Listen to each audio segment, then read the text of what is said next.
Okay, if you've watched my other videos, you might realise I've done these 3 tastings all at once. I'm on the 3rd one. So if I start slurring, you know why. This is the NEIPA.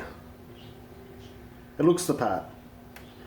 Even in the thin bit of the glass down here, it's nice and cloudy. It's not that horrible murkiness, and I know some people like that yeasty beers, but I don't think NEIPAs are about the yeast. They're just about the murk, not the murk, the hop haze.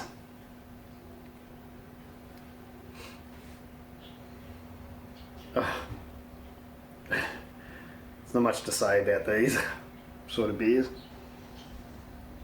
They're everything I like about beers. I'm a hophead, if you haven't worked it out. I have noticed this beer, it's been in the keg about a week. I did sort of try to fast carb it.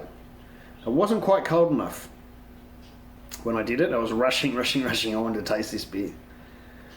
And that's something to be aware of.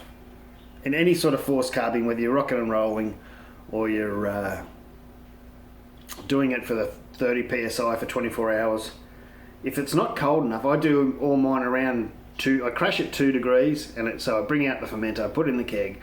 It's around 2 or 3 degrees when I do it, and everything works. It was 4 degrees on the reading. I'd only left it in the crash chill for 24 hours just to knock the hops out. And I thought, oh, that's going to be cold enough, and the usual fast carb thing didn't work. So it's probably still not carb properly, and I think maybe because of all the hop oils and thing that's in there. I mean, you can still see it's got a head, but it takes a little bit longer to carb these sort of beers, from my experience anyway. So yeah, big hop aroma.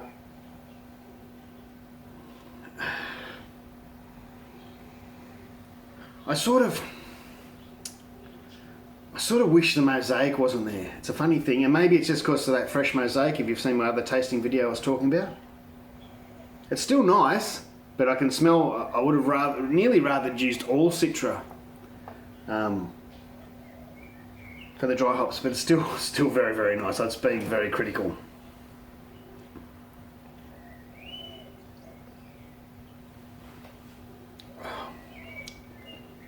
It's still a bit cold. I just got it straight out of the tap, as you saw. The taste is there. I was worried about it being too bitter.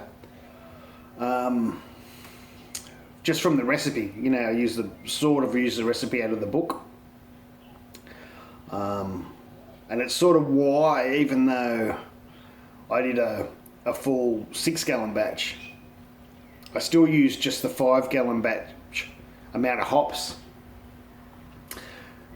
The 60, and I'm glad I did. I'm glad I didn't scale it up, because I think it would have been too bitter. But it's just there nice at the moment. If you were going to do this and you want the real sort of unbitter, not very bitter NEIPA, you could cut it back a bit, because it was something like, I don't quite remember right now, it was 20 or 25 grams of Amarillo was the first wort hop. First wort hop.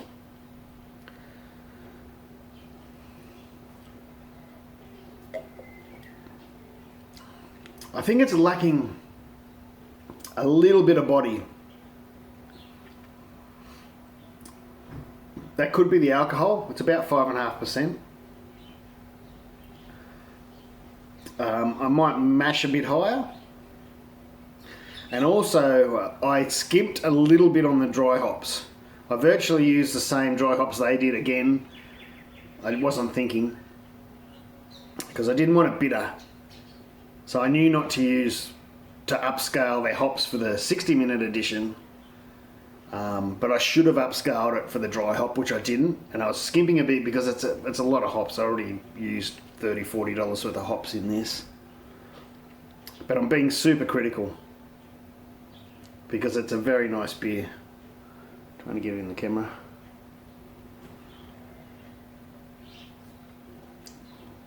This again was done with the Viking malt. You don't get much malt through on a beer like this, as you shouldn't. So I guess, I don't know, what would I do? I'd up the dry hops, and I suppose if you upped the other hops, don't up the mosaic. I'll do a recipe of what I think I'll do next time, just to improve it a little bit. But again, saying that, this keg is not going to last very long. It's got everything you want in an IPA, look at that. There is remnants of, remnants. It does taste sort of like Jedi juice. Oh, see, as it warms, just this there and then me talking and holding it, all the aromas are now really starting to come up. Oh, it's getting better and better. So, excuse me, I'm having a moment. A hop moment. Oh yeah, that's the thing too. It's a bit cold out of the keg. It's hard when I've got 3 really good beers on at the moment, and to match the carbonation and the temperature for all 3, you know, can't happen. I want the Pacific Ale, or I shouldn't say Pacific Ale, it was the Viking Pale Ale. That's a bit like a Pacific Ale. That's really nice and cold and highly carbonated. This isn't so much. And the Amber Ale's sort of in the middle, or should be in the middle.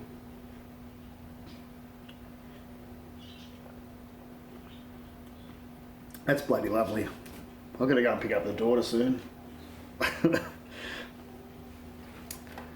So that's it. The only thing I'd change is I might mash a little warmer. I didn't double check the mash temps, but I'm pretty sure, you know, the Robo Brew has been pretty good for me.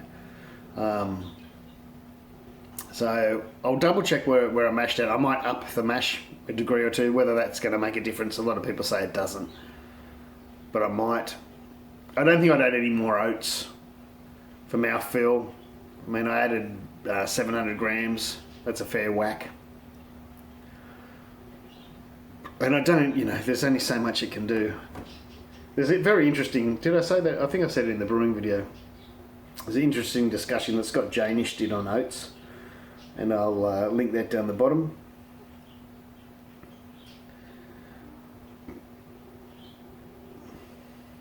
No, it's very nice. And I think I would, just to see if that made a difference too. Next one, I'll wait till I can afford it and up the dry hops. It'll probably only be 20 grams extra, and I'd probably just use the Citra, even though there was already 40 or 60 grams, whatever it was. The recipe will be down below. I'll put the recipe I actually brewed and the one that I think will just make it a tiny little bit better. And it'll just mean an extra 60 hops dry hopped, something like 60 grams of hops dry hopped, 2 ounces. But you can see, to me, that fits the mark. Cheers.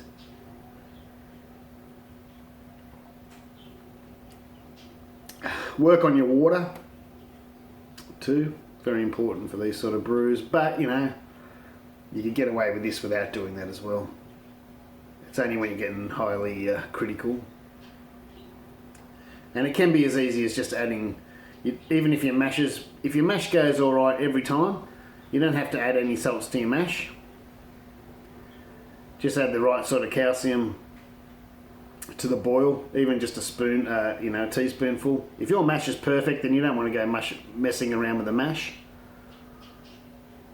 Just add a teaspoon to the boil. I'll add that in the recipe too if I remember, and link it. Anyway, cheers.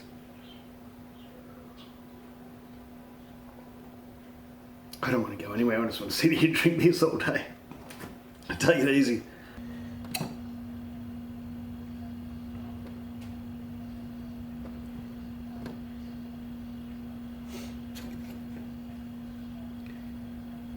Okay, just a quick update.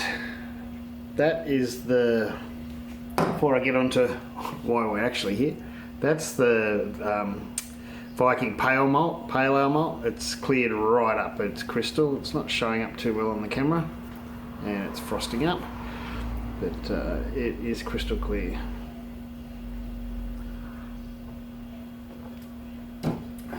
This is what we're talking about, the NEIPA. Now, it's been a couple of weeks now. Sorry, I just have to go. I just want to get the date right. It was brewed on the 14th of November. Today is the 11th of December. So it was only in the fermenter for 9 days. 9 days fermenting, day cold crushing. The aroma off it, I can smell it from here. Yeah, so it's about 3 weeks in the keg, something like that. And it's still nice and hazy. Nice aroma still there. But what we're here for is the body, which I talked about. I only just edited all the videos in the last couple of days, and when I did that original tasting, it was a couple of weeks since the brew day and hadn't thought about it. What I think happened with the body was when, because I was in a rush to take the daughter to school, I sort of mashed in and then I left it and I didn't have the pump on the heater on. So I might have been at 67, I might have been a little bit lower from mashing. You're never quite sure that you try and get it exact every time, but you're not always exact, and the Robo Brew usually picks that up straight away and fixes it. Same as the grandfather would do, or any other systems, the Gutens. So what happened was, and I was a lot longer at school, I had to go and get milk and all that after school pickup. So it was like over half an hour. It sat there without any heat. So very well, I didn't check it, the temperature when I got back. I just made sure it was going all right, turned the pump on and let it go. It very well could have dropped several degrees, and that's when most of the mash would have happened. Plus it was an extra long mash too, because I turned the pump on and let it go for a bit longer. So that's possibly why it's a little bit thinner in body than I expected. But look, that, as I said, that's super, super critical. This is an awesome beer still. Like, NEIPAs don't last too long. I didn't, I put it in the keg. I was careful. I did put a little bit of gas in the keg. I didn't do a full enclosed transfer though. It was just through a hose right down to the bottom of the keg. And there's only so much you can do that way. CO2 is heavy, but as soon as you open that lid and let some oxygen in, you're going to get a little bit of stir up. Doesn't matter what happens. It's just the way gases work. But that's all I wanted to say. So maybe still try 67. Cheers. It's bloody gorgeous. I was going to swear then. I suppose it's bloody swearing. I don't know. Cheers, these videos have gone for too long. If anyone wonders why I split it up into 3, it would be over an hour, just about all up. And I can't upload videos like that. It would take days, and I wouldn't be able to use the computer all day. Our internet's really bad. So even the one I uploaded yesterday, which was 24 minutes long, I think it was, I started it before I went to bed. I woke up at 6:30 this morning and there was still 3 hours of upload to go. So that's why a lot of the reason I split up the videos. Otherwise they'd just never get uploaded. And I need to use the internet during the day, and so do the kids. Anyway, cheers. I hope you enjoy it if you brew it.